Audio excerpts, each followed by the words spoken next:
Hi, good evening. Hope you are fine. Hope you had a great day. So today we continue our conversation. We continue our conversations around how to avoid fancy poverty. We continue our conversation on how to avoid fancy poverty. So we've been on this now for quite a while, and today we will be taking it a bit further. I'm going to see how to centralize this. It's not centralized yet. Okay. So today we put something. Sorry. Okay, for this one there's no centralized. Okay. So today we are looking at the neuroscience of spending. The neuroscience of spending, because at times we feel that we spend just because we have to spend, but fortunately or unfortunately, there is also a science to this. And like I've said from day one, if we are going to build true wealth, we must be able to overcome patterns. We must be able to overcome patterns. We must be able to overcome patterns. And these patterns are most of the time a function of habits. They are a function of habits. And these habits were built over time. And most of the time, these habits are built unconsciously. These habits are built unconsciously. And if we need to overcome these habits, there now needs to be a deliberate effort on our part. Yes, they were built unconsciously, but for us to overcome them, it has to be a conscious effort. It has to be a conscious effort. So the fact that when it was being built, we were unaware does not mean that when we want to overcome them, it's going to be something that will happen. What's the word now? It's going to be something that will happen randomly. No, no, no, no. There now needs to be an intentionality to it. There needs to be an intentionality to it. So today we'll be looking at the neuroscience of spending, the neuroscience of spending, because I don't know if it has ever happened to you before that you were probably going out and you told yourself, today I am only spending maybe 15 naira, 1,000 naira, 5,000 naira. Like you actually left your house with a budget. You actually left your house. Hi, Isiaka, good evening. You actually left your house with a budget in mind. Like you figure that, okay, when I get there, I will do A, B, C, and I will leave. That was your honest intention. But somehow, what you then noticed was you went and you ended up spending more than you bargained. So just a minute, let me get something to clean this screen.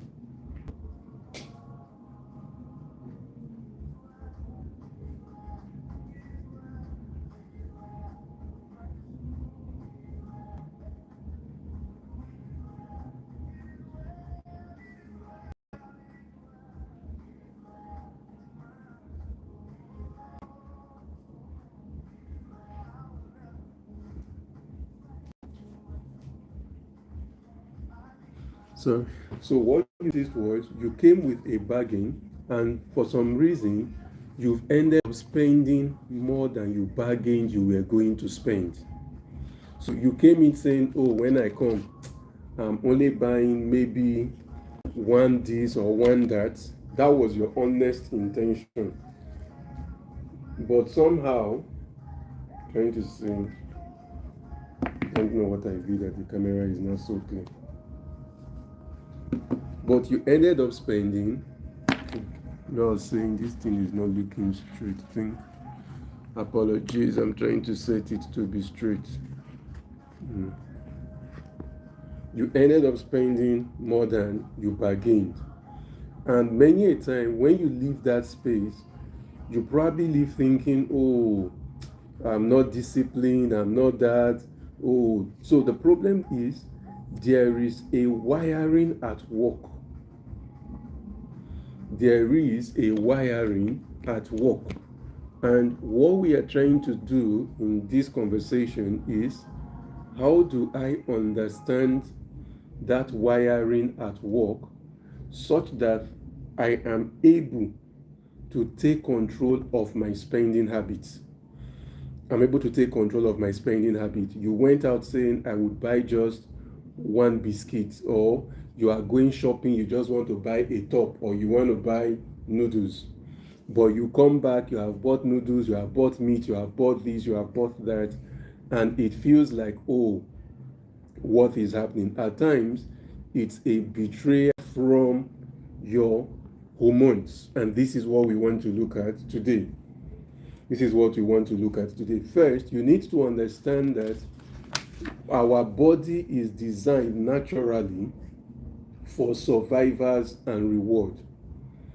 Our body is naturally designed by nature or by God for survival, excitement and reward. Survivor, excitement and reward. That is why you will hear stories at times of, oh, somebody said they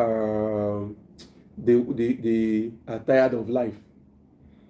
Oh, they are tired of life. And while they are walking, a car is almost hitting them. The person that said he's tired of life unconsciously does not know when he jumps out of the road.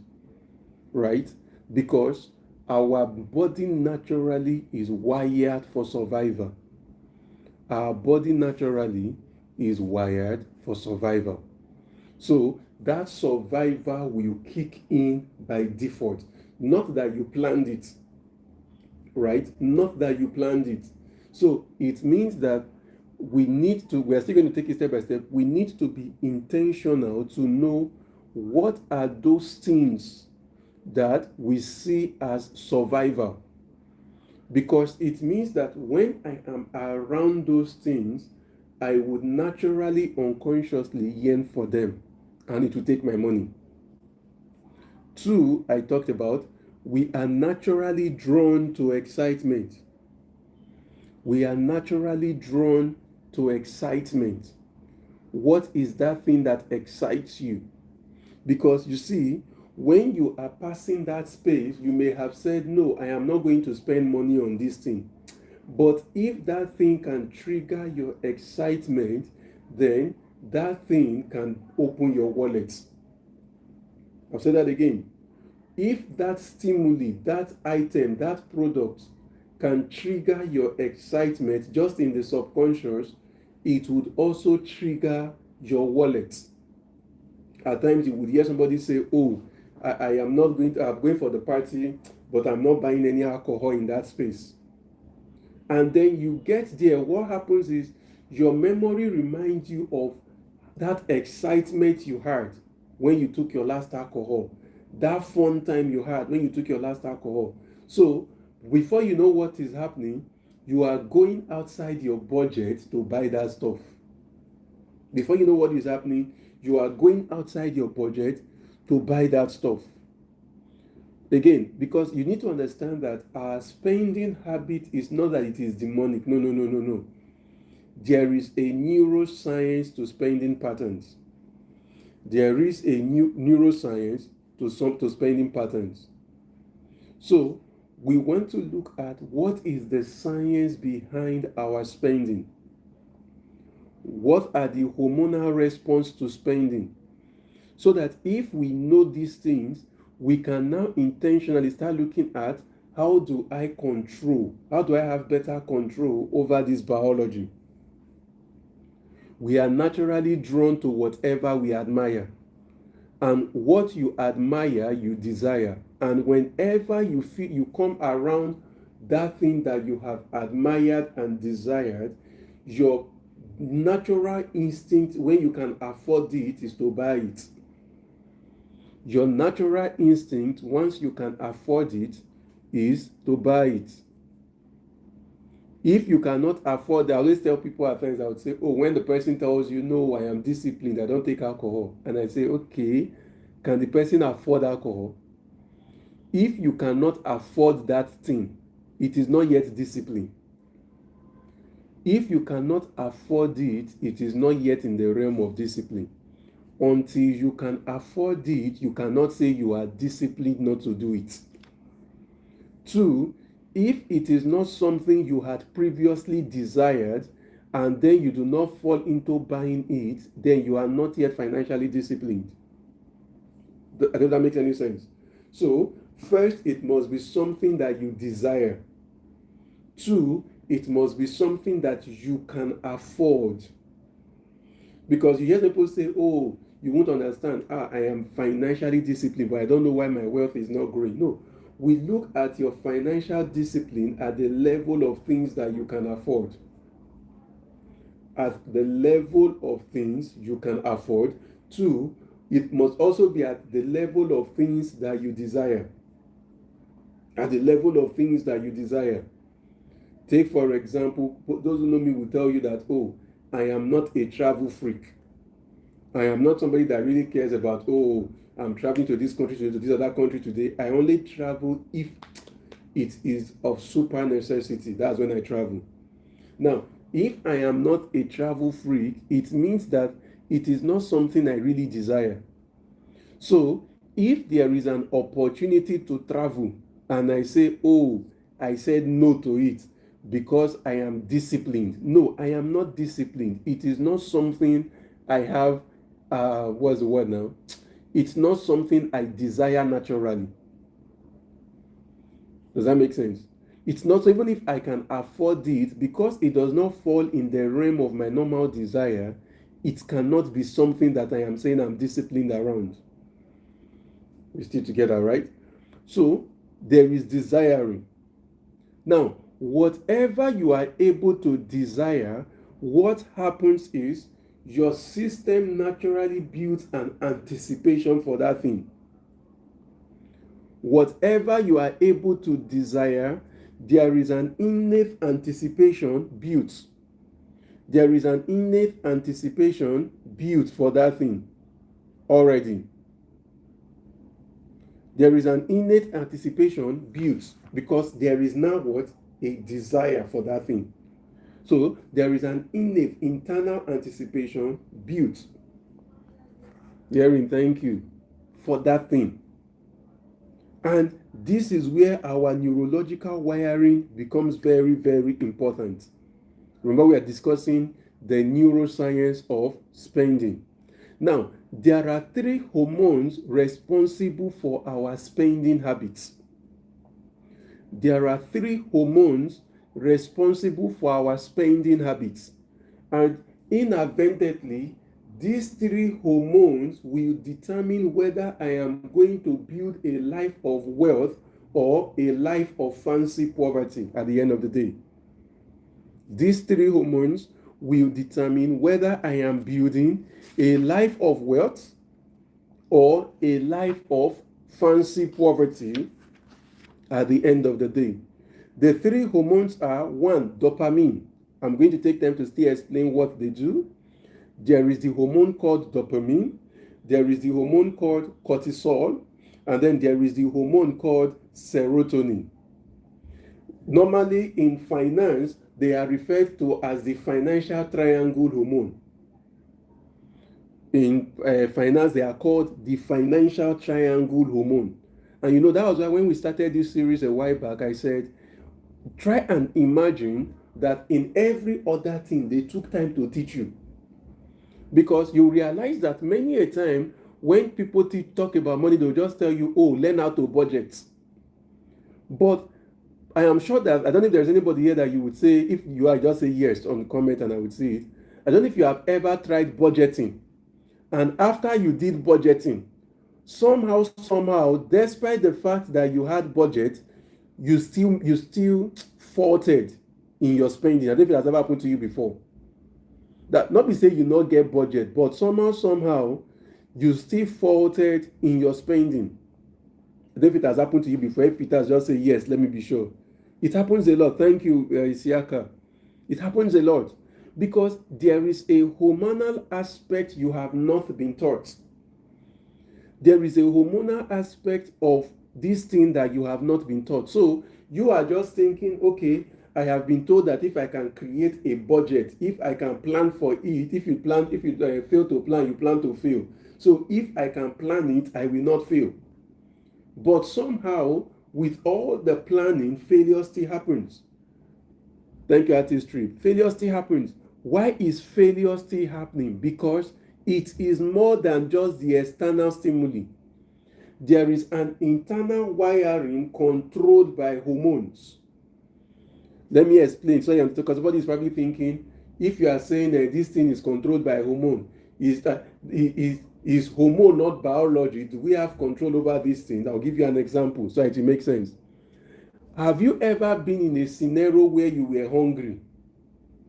Like you were really, really hungry and you are thinking, Baba, I need to eat. I am hungry. I need to get home. I need to eat. I need to find an eatery to eat.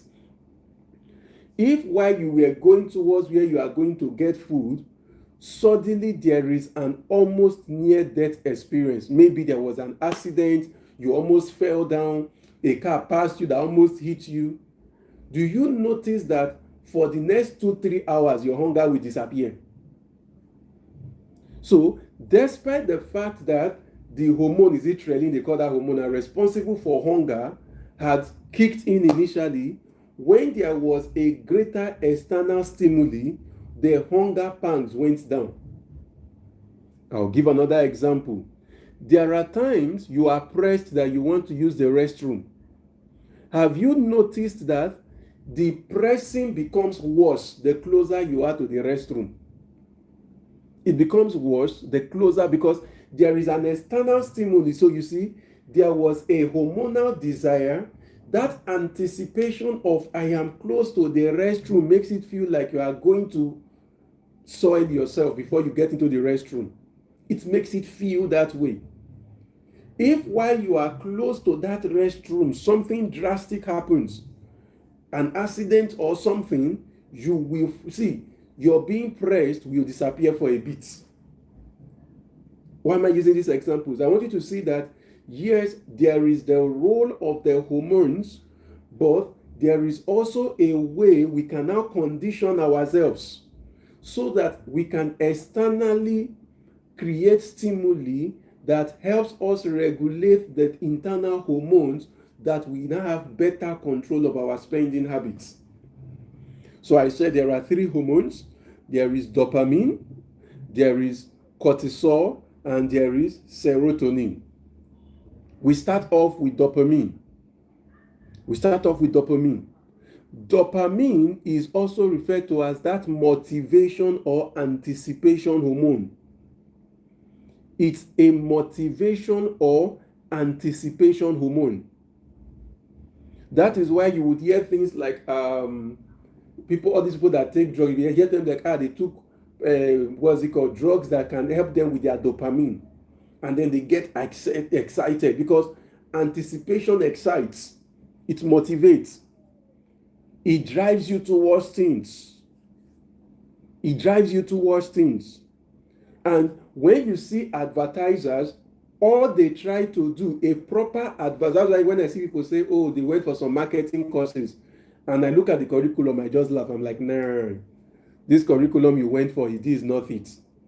Because one of the things you are supposed to learn in marketing, and you need to understand this well, that one of the core things you need to learn in marketing is, how do I create a marketing trend, a marketing stuff that ignites or that activates people's dopamine, so that there is an excitement, there is a motivation, there is an anticipation for that thing. That is what marketing is about.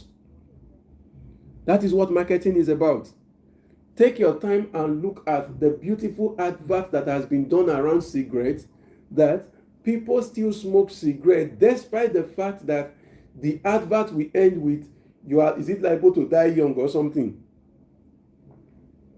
The advert ends with a clear warning, liable to die young.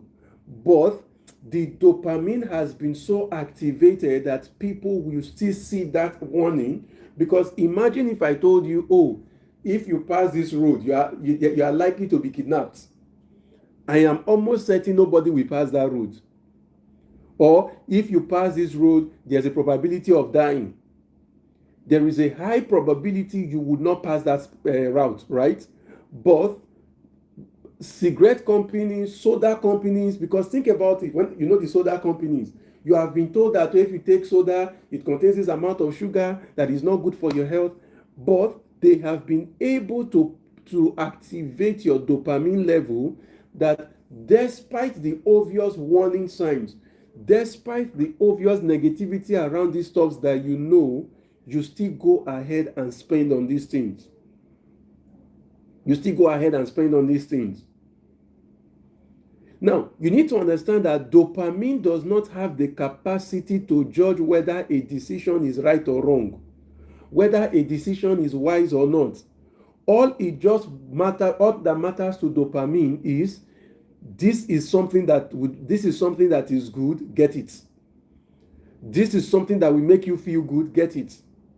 You entered a place, your mind was just to window shop. You just thought, let me look around. While you are looking around, your eye sees something that you like, and it tells you, get it. That is dopamine working. Because dopamine is about motivating you, it's about making you feel good, it's about exciting you, it's about giving you that feel good attitude. That's what dopamine is all about. So, whatever gets you excited, dopamine will tell you to do it. You see somebody that will tell you, oh, I am doing helicopter dive. They fly with an helicopter and they dive. You are like, nah, not me. Why would that person be able to do it? Their dopamine has told them, this thing will excite you, let's do it. This is interesting, let's do it. The second hormone responsible for our buying pattern is cortisol. Cortisol is referred to as the stress hormone. Cortisol is referred to as the stress hormone. Whenever some people get stressed, they see themselves spending to get out. And the problem is, how does cortisol work? When your level of cortisol is high, what cortisol does is it reduces what we call your prefrontal cortex ability to regulate impulse. Because remember, in biology, we have the cerebrum and the cerebellum. The cerebrum controls your conscious activity. The cerebellum gives you balance. Now, what cortisol does is your mind is around your prefrontal cortex, which allows you to make informed decisions. But when your cortisol hormone is high, the stress hormone, it reduces the capacity of your prefrontal cortex to operate. So what then happens is you are not making decisions that are properly thought through anymore. Your decision making is not from a place of pure clarity. It is rather from a place of, I am sad, what can I do? So that is why you would see, for example, when some ladies have heartbreak, they go and buy ice cream. You will hear the people say, oh, whenever I am sad, I go shopping. And you are thinking, how will you be sad and going shopping? No. There is a hormone at work. So if we cannot get you to be excited to do the thing by dopamine, cortisol will wait for you when you are stressed. Cortisol will just relax and wait when you are stressed. Then it starts telling you to buy things, buy this, buy this, buy this, buy this. By the time the stress is gone, you start wondering, why did I buy these things? But at that point where you are stressed and buying those things, funny thing is you start feeling like you are feeling better. Are we still together? So cortisol is the stress hormone, and this stress hormone affects your prefrontal cortex ability to make informed decisions. And what then happens is you see yourself spending from when you are stressed. You see yourself spending when you are stressed. Now, the problem is when you spend money like that, when you have cortisol level being high and you spend, that spending has the capacity to make the cortisol level go down. Because you see, I want you to see how the two of them work together. You are stressed. You are feeling down, you are feeling moody. In that moodiness, you just say, let me just go out. And this would help you understand why it feels like some people are sad. You now hear that they were sad. Before you know what was happening, they started drinking. Now they have now carried and they have now become alcoholics. It was not something planned. They were sad. There was an innate background desire that told them you need to go to a space where there are other people. So they went to the beer parlor. They did not plan coming. They will probably take a one beer or anything. No. They get there. Next thing, because they are sad, the cortisol tells them just spend, buy pepper soup, buy small suya, buy isiewu, take one bottle of beer. When they take one bottle of beer, what happens is, by taking that bottle of beer, they have entered anticipation mood, dopamine. The dopamine makes that stress level now to go down. But you see, the problem is, because you have the money to afford that bottle of beer, it tells you to get a second, get a third, get a fourth. Before you know what is happening, you have started forming a habit. When I feel sad, I'm not against people that take alcohol, I'm just trying to explain. When I feel sad, take a bottle of beer. Before you know what is happening, you now have a pattern. A pattern now has been created unconsciously. Are we still together? So, do you see how hormones are making decisions? So, you have people spending when they are in grief, when they are in stress, when they are anxious. All of these things are controlled by cortisol. All of these things are controlled by cortisol. Then the last one we said is serotonin. Serotonin functions in a different way. Serotonin is the hormone of status and belonging, social belonging. Serotonin is the hormone that gets released for you to, when you feel among. Does that make any sense? Whenever you feel disrespected, your serotonin level goes up. Whenever you feel insulted, embarrassed, your serotonin level goes up. And what it does is, it starts seeking for opportunities. It starts pushing opportunities for you to feel respected, for you to feel socially secured, for you to belong. And the problem with this serotonin is, it is what is also referred in marketing and all of that as the purchasing signal hormone, the purchasing status signal hormone. It is the hormone that signals that status-wise you are falling behind.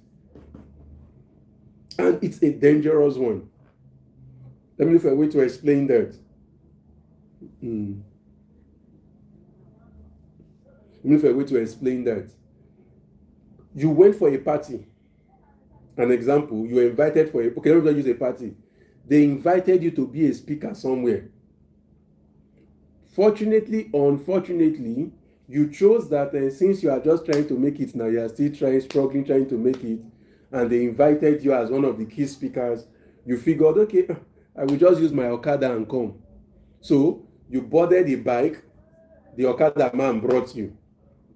And unfortunately, you did not know that in this program that they invited you to, they had created a system that all the speakers, when they are coming, they cannot drop them where they normally drop people. They need to bring them to a particular place so that they can do video of them coming out of the car and coming into the program.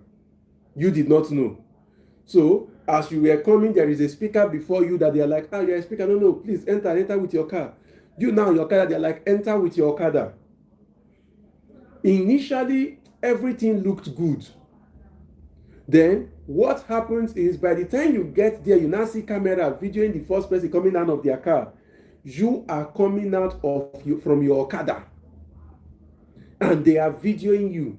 You will notice that all your self-worth will feel like it has low. Because suddenly you are tying your self-worth unconsciously, your value, to the fact that others came better packaged compared to you. Am I making any sense? What is wrong there and then is serotonin has started playing a trick. And what you then notice, if that person is one of the major speakers, when they are speaking, they will tend to move towards examples to show that they belong. They will want to do things to show that they belong.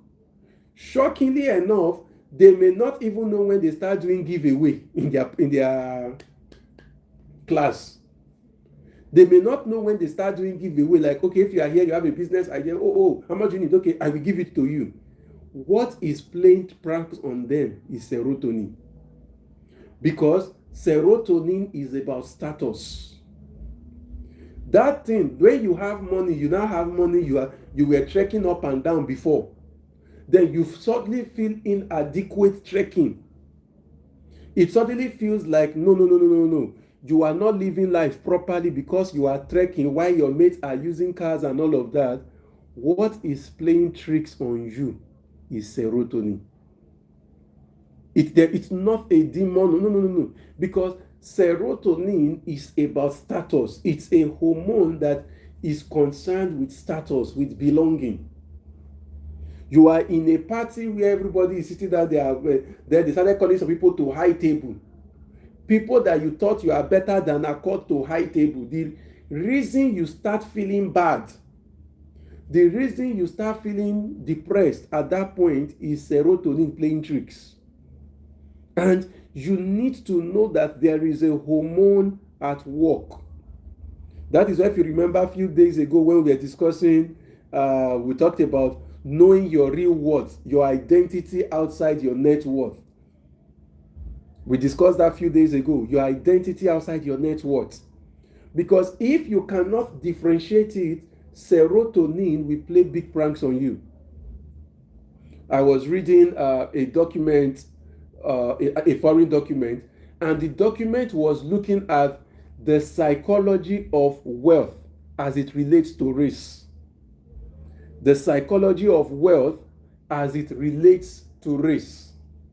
And the document took time to realize or to explain the fact that there is this inherent backwardness that has been embedded in the black race, in the African race, that when they start making money, the need for people to know becomes paramount.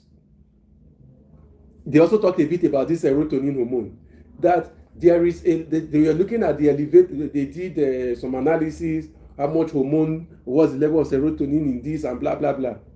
That there is this inherent thing that a typical African wants to show off their wealth on their body, want to show off their wealth in their materialism, and they were trying to see, can we find out if there is a hidden behind the scene root cause for this, or is there a genetic predisposition to this? Look at rappers or even musicians. If you look at African musicians, when I say African, whether black, American, whatever, but of African descent that are successful, and you look at white musicians, you see that most of the show off is in the Africans, the Mexicans, all those non-whites in whatever version. And they were trying to figure out, why is this like that? Zaxis fam, thank you. Why is this like that? Why is this? Because if you do not understand, you may end up entering a pattern that destroyed our own parents without knowing. You may think that, oh, remember that we are still discussing how to stop fancy poverty. Because you may end up spending money thinking, oh, I have money. You don't know that what you are just doing is fancy poverty. You are poor, but the poverty is not showing because you are actively making income. It is when you now retire that the poverty will show forth. That will now see that, Baba not get money. So, in serotonin, it is not about what we are buying, it's about the status it gives to us. So, serotonin hormone gives us succor in letting us be happy in the status that we have acquired from the money that we have just spent. It gives us that. Let me find a way to explain that. Another way to explain that. I think it was it? No, it wasn't Basket Mount. It was Bovi. Bovi is a Nigerian comedian. I was listening to him. He was invited to speak at Daystar Christian Center, one of their summits. And he was explaining something. He said, when they started off, when he started doing big comedy shows, they would have VIP, they would have regulars and stuff like that. And he said, at some point, it was an issue trying to sell off regular. It was an issue because a lot of persons want to form, we are the VVIP, the VIP, VVIP. But you see, he said something that caught my attention. He said, we had to ask ourselves, what can we do to make regular exciting? He said, what can we do to make regular exciting? Let me explain that in what we are saying. What he's saying in essence is, what can we do to stimulate dopamine? Because if dopamine can be stimulated, then the people now would be excited to stay in regular. And he said, what then happened is when they figured it out, once he starts to sell tickets, he said, before you know what is happening, regular is filled up. Because normally you have more regular seats than VIP, VVIP. More regular than VVIP seats. So, because that is somebody that took time to understand, oh, there is a science to this thing.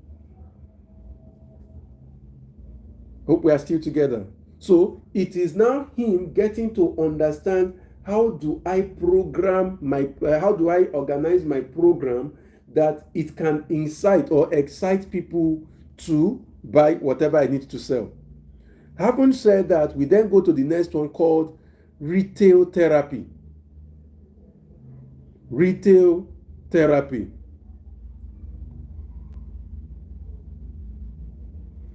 Retail therapy. Now, why is retail therapy important? Remember, I started by explaining that a lot of proper marketing organizations, a lot of marketers that understand what they are doing, understand how these three hormones work. Yes, I will. Franco, I will. They understand how these three hormones work. They understand how the dopamine, the cortisol, the serotonin, they understand how these three hormones work. And because they understand how these three hormones work, a lot of programming has been done over time. Now, if I am going to get out of this programming, then I need therapy. I need therapy. If I'm making any sense, I need therapy. But you need to understand that this is not a therapy to demonize, what's the word now? The hormones. Because these hormones are biological. Rather, this is a therapy to understand how they function and how to break the loophole of action or of actionable works based on how it functions.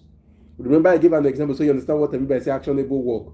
I know that there is a hormone for hunger, But while somebody is hungry, if somehow you were trying to open your kitchen to bring out food, you saw snake, what happens? The hunger disappears for a while, which means the snake that I saw, it's an actionable thing that is able to stop the effect of that hunger for a while. Right? Let me look for another example the other way around. I don't know, for those who are religious, have you noticed that those days that you say you want to fast is the day hunger comes early? The days you say you are not fasting, you can even say stay till noon, and you'll be like, and I've not eaten today, and it's all fine.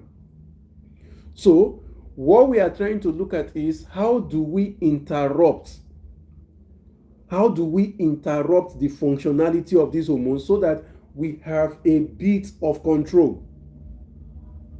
We call it mindfulness-based interruption. Mindfulness-based interruption. Because, again, these hormones are biology. Now, the step number one, not even the step number one, the simple way of stopping this hormone is with what we call gap. We create a gap between stimulus and action. Gap. What we want to see is, how do I create a gap between when there is a stimulus and when there is the action? Number one, we do what we call the psychological pause. The psychological pause. Psychological pause. What is a psychological pause? Whenever my mind, because before you buy anything, your mind will be like, see this thing, you need it, let's buy. Let's go and get this thing, blah, blah, blah, and all of that. Before I go ahead to buy that thing, have a pause. Have a pause. Psychological pause. Ask your mind questions. Why? Can I get this thing next week? Can I get this thing next month? Why must I get it now? Because this time around, it is psychology at work. Let me look for a way to explain that in a simpler way. You are hungry, you went into an eatery, and you want to get food. When you were coming in, your mind was, maybe I will take rice. Immediately you entered, you probably perceived the aroma of one particular food. And your whole body is like, get that thing, get that thing, get that thing. A psychological pause is stop and ask, why you? Why am I buying you instead of what I wanted initially? Why am I getting you now? What are the benefits you give to me of the right now? What is the added advantage of getting you over this? You see, it's an actual conversation between you and yourself. Because what you need to have caught quickly is the thing that is dragging me to this thing. Somebody will say, the aroma. That aroma that is not telling you get this thing. It's a hormone telling you if you get this thing, you will be excited about it. So you then need to quickly sit and say, wait, this is a trap. This is not me talking anymore. This is hormone at work. I'll give you another example. Those days when I still stayed in Lagos more, you are moving in traffic. You are not hungry, but for some reason, gala and soda water is passing, or one of the soda drinks is passing. And it just tells you, buy gala and buy soda drink. If you take a psychological pause and think about it critically, you were not really hungry. But because you have cited those two, the thing just told you, let's get it. Let's take a drink. Let's take a soda drink. Let's take a gala. So the first thing is, I must build myself up to a point of psychological pause, where I need to ask myself quickly, what triggered this? Am I stress buying? Am I buying excitedly? Or am I buying status? If the answer sounds like any of these three, then you are not the one making the decision to buy. So you are in a space, maybe you are just walking past a boutique or something, and somehow your eye saw a cloth, and your eye is saying, buy it, buy it, buy it. If there is an excitement, if there is a motivation to buy, you are not the one buying. It is dopamine that is telling you to buy. You see the way we are catching it quickly. Because you will now start asking dopamine, why do I need this cloth? I have this and this and this. How is this different? Now, these hormones are funny that they can play off each other. Because a part of you will tell you, what you have, this is different. This will make you appear unique. Who is now talking? Serotonin. It is telling you about status. It is telling you about placement, how you would look, how you would be, how you would appear better. So once you start understanding the language of the hormones, because these hormones would also speak through your mind, but not your consciousness. So I now need to be conscious enough to be able to question it, interrogate it, and stop it. Hope that makes sense. That's number one. Two is what we call the 20-minute rule. What we call the 20-minute rule. Number two. What is the 20-minute rule? It's not 20 minutes that it has to be 20 minutes, but we say try to distract yourself from that line of thought. Find something strong enough to distract yourself from that line of thought. Say, for example, you were working online and an advert came up of something you feel you like. Close the computer. Go take a walk. Go and jog. Go and run. Like when I say jog, I mean jog, run. By the time you come back and sit down, you will notice that that thing that excited you, that said buy, the excitement is gone. Because what we are trying to do is to create a gap so that our brain can really think and process. Food safety ma'am, good evening, ma'am. So create that gap. So when next you are having that impulse to say buy, take a break, 20 minutes break. It might be more. That do something that takes your mind off that thing, that actively engages your body. By the time you do that thing and you come back, you would realize that the hormones that was released originally for you to do that thing, once it has gone down to its normal level, you may not more be excited about buying that stuff. So that you now have better control over your money. Let me look for another example that we might understand. If I can find another example. You are stressed, for example. While you are stressed, your mind is telling you, oh, buy. Go to a gym. Go and run. Maybe watch a movie that engages your mind actively. By the time you are done doing those things, one, you will realize that yes, what was stressing you might still be there, but the hold of that stress would have gone down. The chokehold that stress had on you may have gone down. And once it has gone down, the impulse to buy, because I need you to understand that hormonal-based purchase most of the time are wrong buying choices or wrong buying decision makings. Whatever your hormones prompted you to buy most of the time are not wise purchases. They are just feel-good purchases. Don't get me wrong, I am not saying they are not things that you need. I am saying they are things you could probably have done without, or they are things that you probably could have delayed for later. Are we together?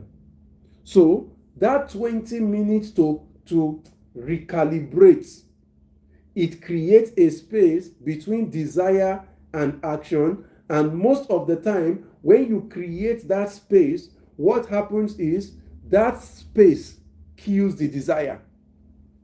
That space kills the desire. Number 3 is what we call emotional audit. Is what we call emotional audit. Before you buy anything, do what we call an emotional audit before putting your money on the stuff. Number 1 is, what am I feeling right now? What am I feeling right now? There was I think there was this book. Yeah, not the book. I can't remember the title of the book, but it was written by Donald Trump. Around, is it marketing or thingy? Then he created a template for his Trump University. If you go back and check, where when you buy into their course, they tell you, normally they are the ones that are supposed to tell you thank you, but they tell you you are welcome, like as though they are doing you a favor. I remember when the stuff came out, people were like, oh, why would you do it? And I'm like, no. That is a marketing strategy at work. So before you make that purchase, emotional audit, how do I feel? Remember a few weeks ago when we started this series, I explained that there is a way we must see money. When I said that the way you must understand and see money is see money as that thing that, okay, for example, just to give the example for people that were not around, if I earn 100,000 naira a month as an example, and I work only Monday to Friday, that's 20 days in a month, it means that per week I earn 25,000 naira. Abi, for 100,000 in a month. Now, it means that per day that I go to work, I earn 5,000 naira per day that I go to work. Now, if there is now a need for me to buy something, and you are telling me, oh, there is a phone for sale, and I say, how much is the phone? And you are telling me this phone is maybe 50,000 naira. See, think about it. I should not be excited that I spent 2 weeks of my life to buy an item. So, if there is an excitement in that purchase, there is most likely a hormone playing tricks. I think you understand what I'm trying to explain. Because this thing is excuse me.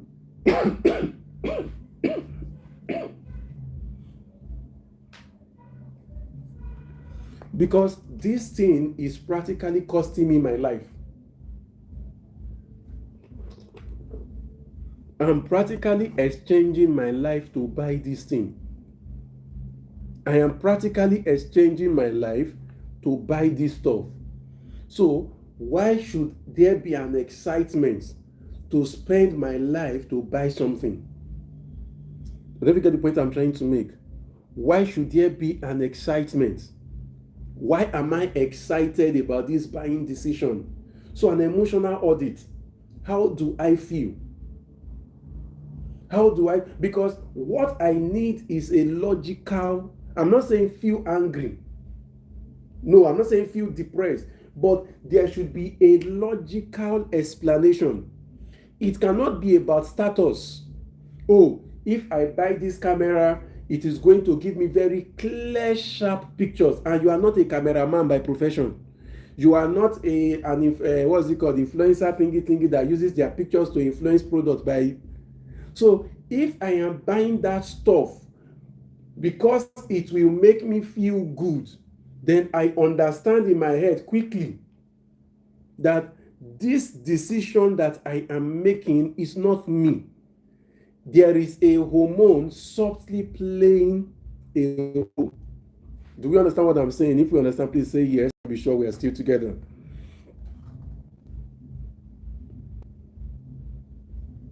If you understand, please say yes. Let me be sure we understand.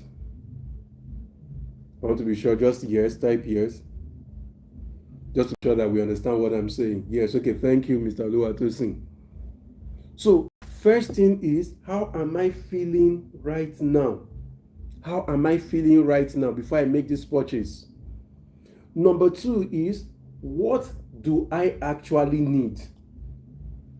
You know, I was discussing with somebody, a farmer, and I was telling the person, people don't buy tomatoes and pepper, people buy stew. tomatoes and pepper is just a means to an end to make stew. That is why some people can buy tomato paste to make stew. People can, at some point when tomatoes was expensive, was it tomatoes also that was expensive in Nigeria, people were using cucumber to make their stew. In some places they use, what's this thing called? What's the name? That people use for yam sauce. I'm trying to remember what they call it. To make stew. So, I need to ask myself, what do I really need? Because when that thing is telling me buy, I am asking myself, what do I really need? Because that item that you are trying to buy is just one of the options of what can fulfill the need. Why is it that as a young student those days, when money enters our hand, our eating habit will change? It was not hunger that was changing the habit, it was status, serotonin. That is why when there is money in your pocket, you buy rice and 10 pieces of meat. When money don't finish, you buy rice and no meat. So the meat most of the time was a function of hormone to show that you have, to show that you have arrived. Am I making sense? Because if you ask yourself, what do I need? You say, okay, I need food that has carbohydrate, protein, fat and oil, and the welfare food, vitamins, minerals, and all of that. Then you could simply have bought food even without meat and still have protein and other things complete. And you will be fine in your decision. E.g., when I see people who are trying to eat healthy or lose weight and all of that, when you see the kind of food they buy or the kind of food they eat, you will agree with me that these are not the normal things they will eat. As a matter of fact, most of them it feels like they are punishing themselves to eat right. But the reality is, it is because there is a conscious decision of what do I need.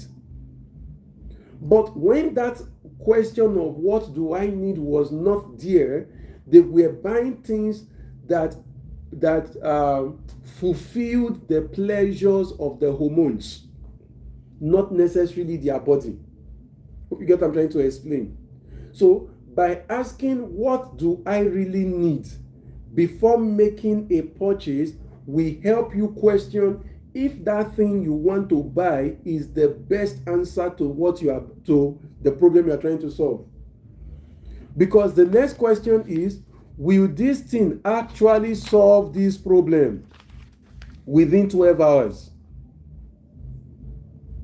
Will this thing be able to solve this problem? Like, once I purchase this thing, the solution may not have been totally done, but within 12 hours, will this thing have pushed me towards the solution?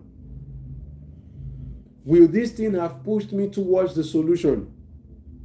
Will this thing have positioned me? So you are trying to buy a phone. The question is, why do you need that phone? You see, you question it. What do I need a phone for?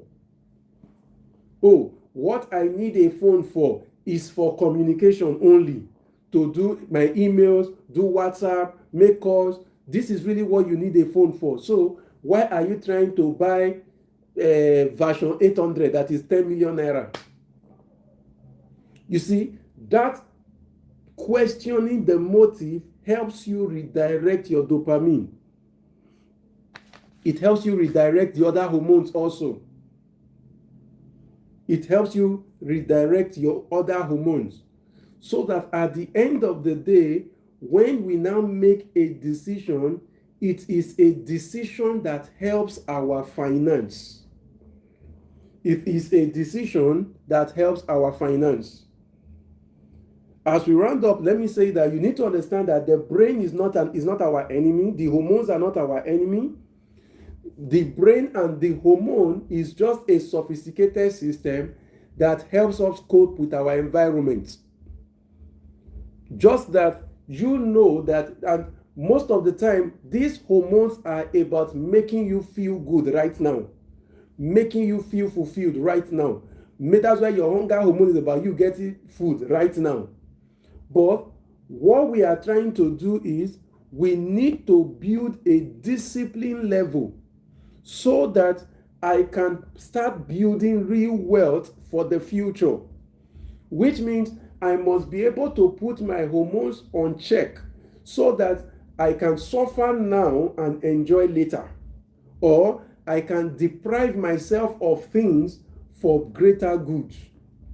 But if I allow the hormones to make all the decisions, the hormones are focused on be happy now, feel good now, be excited now, be fulfilled now. It's about now, now, now. It is me that needs to think, okay, what do I need to do for future happiness? So in our next conversation, maybe tomorrow around 7, 8 p.m., it will be an hour before the football match or so, we'll be looking at how to define high worth beyond your balance sheet. How do we define your worth beyond your balance sheet? Because there is a poverty, a high level of poverty hidden in wealth today. That is why you see some rich persons that were young becoming poor at old age. There was a poverty that was clouded by revenue. So with tomorrow, we'll be looking at how to distinguish that. If not tomorrow, next tomorrow, but how to distinguish so that we are able to see clearly what is that poverty that has been masked by revenue. What is that poverty that has been masked by salaries? Because money is coming in, you don't know that there is poverty. So everything looks fine. Well, if there is time tomorrow, we could even look at what are those things. What are those things that we can do to intentionally build real wealth? So thank you for joining. I don't think there is any question. Thank you all for joining. Thank you all for joining. Thank you, Mr. Loa Thosin.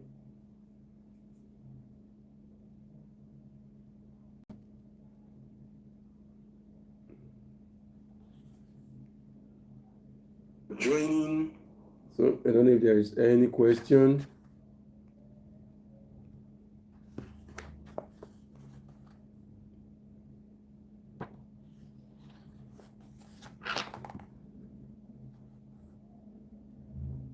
Any question? Any question?